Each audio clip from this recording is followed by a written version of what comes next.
Hundreds of thousands of Americans currently possess a second passport without realizing it. By operation of law, they are already citizens of Canada. In December 2025, Bill C-3 eliminated the first-generation limit, a rule blocking citizenship from passing down multiple generations. Now, if you have a Canadian ancestor and that citizenship passed in an unbroken sequence to you, the legal status is yours. You don't have to apply to naturalize. Under the new law, you already hold the status. You only need to apply for the official certificate proving it. Bill C-3 provides a formal recognition of an inherited geopolitical asset you've owned since birth. This massive eligibility pool traces directly back to the late 19th and early 20th centuries. Between 1870 and 1930, massive waves of Canadians migrated south to find work. They settled heavily in the industrial mill towns across New England and New York, working the factory floors and textile looms.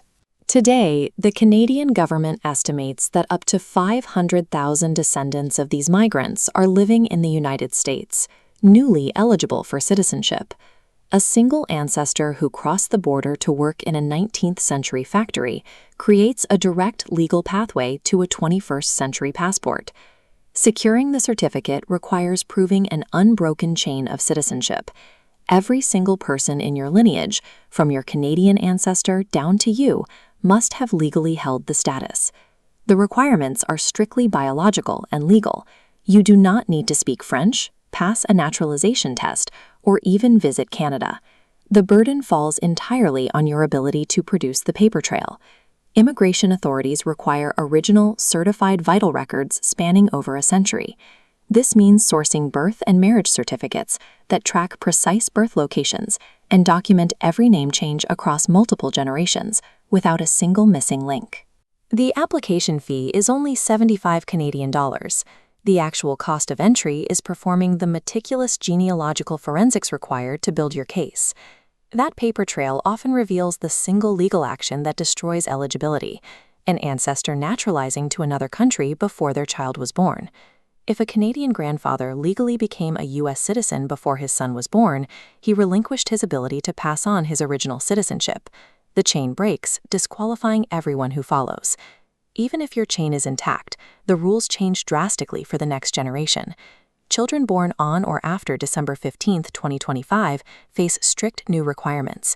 To pass citizenship down to them, the Canadian parent must meet the substantial connection test. This means proving they were physically present in Canada for at least 1,095 days, or 3 full years, prior to the child's birth. The retroactive amnesty secures the status of past generations, but protecting your family's future eligibility requires actively clocking time north of the border. Securing the passport unlocks immediate lifestyle advantages, including visa-free travel to over 185 countries and eventual access to Canada's universal healthcare system. Warning tone. But treating the document purely as a travel perk ignores the massive financial liabilities that trigger the moment you use it to relocate. The U.S. taxes citizens on worldwide income, while Canada taxes based on physical residency. Living in Canada puts you under both jurisdictions. Canadian investment accounts, like TFSAs and RESPs, are penalized by the IRS as foreign trusts, creating immediate double reporting obligations. Relocating to Canada transforms a standard domestic taxpayer into a highly scrutinized international entity, subject to 2 aggressive revenue agencies. Surviving this dual tax environment requires coordinating your pensions, IRAs, and Social Security distributions long before you pack up your house. Proper sequencing shields your retirement accounts under the U.S.-Canada tax treaty. Ignoring these steps guarantees severe financial penalties and double taxation. With processing times for proof of citizenship already stretching past 11 months, the immediate priority is verifying your family tree and submitting your documents. Then you must engage a specialized cross-border financial planner to legally structure your assets for a dual jurisdiction move. Digging up a century-old birth certificate is how you claim your passport. Navigating the tax matrix that follows is how you actually protect your wealth.